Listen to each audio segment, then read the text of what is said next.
我明白了。好，爸，三位学姐， welcome dear रॉकर्ट्स। आज हम sweet combat का अगला पार्ट देखने वाले हैं। अगर आपने पिछले एपिसोड्स नहीं देखे तो पहले उनको देख लीजिए, तभी इस सीरीज को आप समझ पाएंगे। इस सुपर और बिल्कुल अलग टाइप की सीरीज का कोई भी एपिसोड मिस मत कीजिए। पिछले एपिसोड में हमने देखा कि मिंग टैन ने ज़ेंजी कॉलेज छोड़कर जाने का फैसला कर लिया था और उसने अपनी रिक्वेस्ट मिस्टर वैंग को दे दी थी, लेकिन मिस्टर वैंग ने कहा था कि वो इस तरह कॉलेज छोड़कर नहीं जा सकता। इतना ही नहीं, कॉलेज के ट्रेडिशन के अनुसार उसे फेंग यू के अगेंस्ट बॉक्सिंग मैच खेलना ही होगा। तो अब इस एपिसोड की शुरुआत में मिस्टर वैंग बताते हैं कि इस कॉलेज के बॉक्सिंग ट्रेडिशन को हम बिल्कुल नहीं तोड़ सकते, लेकिन फिर भी तुम्हारे लिए मैं कॉलेज के प्रिंसिपल से बात करके देखता हूँ, मुझे थोड़ा टाइम दो। अब मिंग टैन कहता है कि ठीक है, आप उनसे बात करके मुझे कोई अच्छा फैसला दे दीजिए, और ये कहकर मिंग टैन चला जाता है। अब स्टेडियम में जियाओ फेंग नाम की उस लड़की को दिखाते हैं जो फेंग यू को बॉक्सिंग मैच के लिए चैलेंज करने आई थी, लेकिन जियाओमी उसको साफ कह देती है कि तुम्हारी मर्जी यहाँ नहीं चलेगी, इसलिए चुपचाप जगह को खाली कर दो। अब सुनहाओ अपना हाथ बढ़ाकर जाओमी को चैलेंज करता है। ओह ये बात है, मैं भी तैयार हूँ, ये कहकर जाओमी चैलेंज के लिए तैयार हो जाती है। अब ये देखकर बयूनो मिया से पूछता है कि अब ये दोनों बेकार में क्यों लड़ना चाहते हैं, तो मिया बताती है कि सुनहाओ ने अपना हाथ बढ़ाकर हैंड सिग्नल दिया था, और ऐसा सिग्नल देकर तुम किसी को भी चैलेंज मैच के लिए बुला सकते हो। इस तरह के चैलेंज में एज, जेंडर वगैरह की कोई पाबंदी नहीं होती। अगर रिंग के अंदर 10 लोग भी हों तो तुम उन सबको चैलेंज करके उनसे लड़ सकते हो। यही है यहाँ का ट्रेडिशन। और अब सुनहाओ ने जाओमी को चैलेंज किया है, तो इसीलिए दोनों बॉक्सिंग करेंगे। अब उसका एक्सप्रेशन सुनकर बयूनो मैच एंजॉय करने के लिए बिल्कुल तैयार हो जाता है। अब रिंग के दोनों तरफ रेफरीज आ जाते हैं, मैच शुरू होता है और दोनों में खूब लड़ाई होती है। अब जाओमी स्पोर्ट्स कॉलेज में पढ़ने की वजह से एक प्रोफेशनल की तरह सुनहाओ पर पंचेस मार रही होती है, लेकिन सुनहाओ जो एक बॉक्सिंग चैंपियन है वो आखिरकार जाओमी को पूरी तरह से लॉक कर देता है, और अब रेफरी सुनहाओ को विनर अनाउंस कर देते हैं, और गुस्से में जाओमी वहां से तुरंत चली जाती है। फिर बयूनो मिस्टर वैंग से मिलता है और आने वाले टूर्नामेंट के बारे में डिटेल्स मांगता है। मिस्टर वैंग चौंक कर पूछते हैं कि क्या तुम भी टूर्नामेंट की वजह से कॉलेज छोड़कर जाना चाहते हो? अरे नहीं सर, मुझे तो कॉलेज बहुत ही बढ़िया है, अगर आप मुझे मार मार कर यहाँ से भगाएंगे ना तो भी मैं कॉलेज छोड़कर नहीं जाऊंगा। अरे यहाँ इतनी अच्छी चीजें जो है। ओह वेरी गुड, ये हुई ना बात, चलो मैं तुमको डिटेल्स देता हूँ। उस रिंग के अंदर मैच होगा और उस मैच में कॉलेज के फ्रेशर्स यहाँ के सबसे एक्सपीरियंस फाइटर से मुकाबला करेंगे, और इसको मीडिया भी कवर करेगी। ये कॉम्पिटिशन इतना फेमस है कि ओलंपिक्स भी मार खा जाएंगे। जो ये टूर्नामेंट जीतेगा उसकी तो किस्मत खुल जाएगी, उसकी फैन फॉलोइंग लाखों करोड़ों की तादाद में होगी। अब ये सब सुनकर बयूनो का जोश तो 7वें आसमान पर पहुंच जाता है, और वो कहता है कि मैं भी टूर्नामेंट में पार्टिसिपेट करूंगा, और ये कहकर वो भाग जाता है। मिस्टर वैंग उसको वार्न करते हैं कि ये बहुत ही रिस्की गेम है, इसमें जीतने वालों से ज्यादा लोग घायल हो जाते हैं, लेकिन बयूनो वार्निंग सुनने के लिए भी नहीं रुकता। अब अगले शॉट में फेंग यू को दिखाते हैं जिसने मिंग टैन के लिए साइकिल खरीदी होती है, लेकिन इसे वो मिंग टैन को कैसे देगी? उस जैसा सेल्फ रिस्पेक्टिंग लड़का मुफ्त की चीज तो कभी नहीं लेगा, और इस तरह सोचती भी वो चल रही होती है। फिर रास्ते में एक आइसक्रीम शॉप देखकर वो अंदर जाती है। वहाँ रैबिट के भेष में एक आदमी सभी को नोटिस दे रहा होता है। 2 बच्चे उसे खेलने के बहाने उसको नीचे गिरा देते हैं, और वो बेचारा उठ नहीं पाता। इतने में फेंग यू जाकर उसकी मदद करती है। फेंग यू को अपने मामा की दी हुई गुड़िया याद आती है, और वो उससे हंसकर बातें करने लगती है।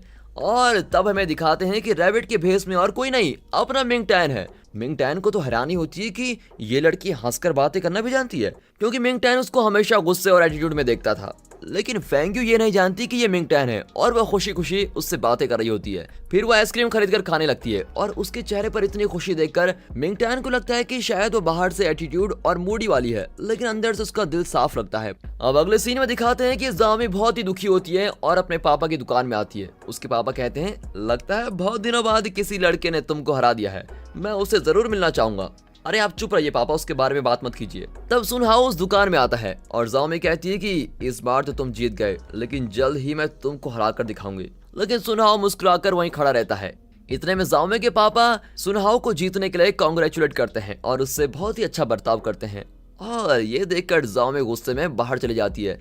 तब उसे फेंग यू का मैसेज आता है और वो फेंग यू से मिलने जाती है। फेंग यू बताती है कि मैंने मिंग टैन के लिए एक साइकिल खरीदी है, लेकिन मुझे उसको देने में जरा डर लग रहा है। तो जाओमी उसको चिढ़ाती हुई कहती है कि ओहो, बात इतनी दूर पहुंच गई है कि मैडम उसको एक्सपेंसिव साइकिल दे रही है। खैर अब खरीदी ली है तो देने में देर कैसी। ये कहकर जाओमी फेंग यू को मिंग टैन के घर लेके जाती है। वहाँ मिंग टैन मिया के साथ घर लौट रहा होता है। दरअसल मिया को मिंग टैन पर बहुत ही बड़ा क्रश है, इसलिए उसने किसी तरह पता लगा लिया कि मिंग टैन आइसक्रीम शॉप में काम करता है और वो सीधे आइसक्रीम शॉप पहुंच गई और वहां से मिंग टैन के साथ ही चली आई। तब मिंग टैन के घर के बाहर फेंग यू और ज़ॉमी को देखते हैं और उन्हें देखते ही मिया अपना क्रश का हाथ पकड़ लेती है और दोनों घर के अंदर जाने लगते हैं। इतने में ज़ॉमी उनको रोककर पूछती है कि अगर मिया घर के अंदर जा सकती है तो हम भी आ सकते हैं। इतने में मिंग टैन उन्हें रोकता है और कहता है कि सॉरी, मेरा घर बहुत छोटा है, तुम लोग अंदर कंफर्टेबल फील नहीं करोगे। ज़ॉमी कुछ कहने ही वाली होती है कि मिंग टैन का भाई और उसकी बहन वहां पर आ जाते हैं। मिंग टैन का भाई फेंग यू की बॉक्सिंग का बहुत ही बड़ा फैन है, इसलिए वो बहुत ही खुश होता है कि चलो आखिरकार मैं फेंग यू से मिल गया। फिर वो दोनों बच्चे फेंग यू की बहुत ही खातिरदारी करते हैं और मिंग टैन का घर देखकर फेंग यू को उसकी सिचुएशन समझ में आ जाती है और वो अपने आलीशान घर से उसके घर को कंपेयर करती है। फिर मिंग टैन के लिए बहुत ही दुखी होती है कि ये कैसी कंडीशन में जी रहा है और उसकी इस फीलिंग को मिंग टैन भी नोटिस कर लेता है। मिंग टैन का भाई धीरे धीरे फेंग यू के पास आता है और कहता है कि मैंने टीवी पर आपकी सारी बॉक्सिंग मैचेस देखी हैं, आप बहुत ही अच्छा बॉक्सिंग करती है। इस तरह वो तारीफ पे तारीफ कर रहा होता है और ये देखकर मिया जलने लगती है और कहती है कि टीवी पर तो मैं भी आ चुकी हूँ, क्या तुमने मुझको नहीं देखा? इस पर दोनों बच्चे कहते हैं कि दीदी हमने तो आपको टीवी पर कभी भी नहीं देखा, आप कहाँ आती हो? और ये सुनकर मिया की नाक थोड़ी कट ही जाती है। फिर सब मिलकर कार्ड्स खेलते हैं, लेकिन फेंग यू कार्ड्स खेलना नहीं जानती और वो हर गेम में हार रही होती है। मिंग टैन किचन से ये सब देखकर बड़ा ही हंस रहा होता है। फिर कुछ देर बाद मिंग टैन का भाई फिर फेंग यू से पूछता है, आप इतना अच्छा फाइट कर लेती हैं, क्या आपको डर नहीं लगता? तब लड़कियां कहती है कि आखिर हम ज़ेंगजी स्पोर्ट्स कॉलेज में जो पढ़ती हैं वहाँ डर किस बात की, वहाँ के सारे स्टूडेंट्स बहुत ही स्ट्रांग और ब्रेव होते हैं। इस तरह वे खुद ही अपनी तारीफ कर रही होती है कि एक कॉकरोच वहां पर आ जाता है। फिर क्या तीनों उसको देखकर डर जाती हैं और यहाँ भागने लगती है। अब दोनों बच्चे हंसते हैं कि बॉक्सिंग चैंपियन होकर ये लोग कॉकरोच से डर गए, वाह। फेंग यू तो डर के मारे मिंग टैन के ऊपर ही चढ़ जाती है। अब तो मिया जलकर राख हो रही होती है कि ये उसको क्यों पकड़ रही है और मिंग टैन पर चिल्लाती है। इतने में मिंग टैन का भाई एक बोतल में कॉकरोच को पकड़ लेता है और मिंग टैन फेंग यू को नीचे उतारता है और अब उल्टा फेंग यू मिंग टैन से पूछती है कि तुमने मुझको क्यों छुआ? अरे मेरी माँ, मैंने कहाँ पकड़ा, तुम खुद ही उछलकर मेरे पास आ गई थी। और इसके बाद वे सब उस छोटे से घर में खेलते हैं और बहुत ही इंजॉय करते हैं, लेकिन आखिर में सबको अपने घर जाना पड़ता है। फेंग यू अकेले में मिंग टैन से कहती है कि उस दिन उन बुलीज की वजह से तुम्हारी साइकिल टूट गई थी, इसलिए हम तुम्हारे लिए ये नई साइकिल लेकर आए हैं। मिंग टैन साइकिल को देखकर कहता है कि ये बहुत ही महंगी लगती है, मुझको नहीं चाहिए। लेकिन फेंग यू कहती है कि तुमने मेरे साथ बॉक्सिंग करने से इनकार क्यों किया? मैंने ही तो तुम्हें अपोनेंट चुना था। दरअसल इस कॉलेज में कोई मेरा अपोनेंट नहीं बनना चाहता और जो मुझसे मुकाबला करेगा उसे इस कॉलेज में बहुत ही रिस्पेक्ट मिलेगी, सारा कॉलेज उसे सर पर उठा लेगा। मैं चाहती हूँ कि सब तुमको रिस्पेक्ट करे, इसलिए मैंने तुम्हारा नाम दिया था। लेकिन मिंग टैन कुछ देर सोचता है और कहता है कि ये फाइटिंग वगैरह मुझसे नहीं होगी और इस पर फेंग यू नाराज हो जाती है। फिर वो दोनों बच्चों को बाय कहकर अपने फ्रेंड्स के साथ वहां से चली जाती है। यहाँ मिंग टैन उस साइकिल को छूकर देखता है और तब हमको एक फ्लैशबैक दिखाया जाता है। बचपन से लेकर मिंग टैन के मास्टर ने उसको खूब ट्रेन किया होता है। दरअसल उसके पापा ही इसके मास्टर थे और वो बहुत ही बड़े बॉक्सर थे। एक बॉक्सिंग मैच के दौरान उनका अपोनेंट रिंग के अंदर ही फाइट करते हुए मर गया और इस हादसे के बाद मिंग टैन के पापा बहुत ही गिल्टी फील करने लगे और इस हादसे को भूलने के लिए वो शराब भी पीने लगे और इस वजह से मिंग टैन की माँ भी उन्हें छोड़कर चली गई। और फिर कुछ दिन बाद मिंग टैन के पिता भी चल बसे और तब उसने फैसला किया कि वो कभी बॉक्सिंग नहीं खेलेगा, क्योंकि उसके भाई और बहन की जिम्मेदारी उस पर थी और उसको डर था कि बॉक्सिंग में अगर उसको कुछ हो गया तो उसके भाई बहन को कौन देखेगा। अब फेंग यू अपने घर जाकर मिंग टैन के बारे में सोच रही होती है। उसे लगता है कि अगर वो कार्ड्स खेलना सीख गए तो मिंग टैन के भाई और बहन को वो इम्प्रेस कर सकेगी, फिर उनके जरिए वो मिंग टैन को बॉक्सिंग के लिए कन्विंस भी कर सकती है। इसीलिए वो अपने छोटे भाई फेंग जोहू के साथ कार्ड्स खेलने लगती है, लेकिन फेंग जोयू उससे भी बुरा खेलता है और फेंग यू से हारता रहता है।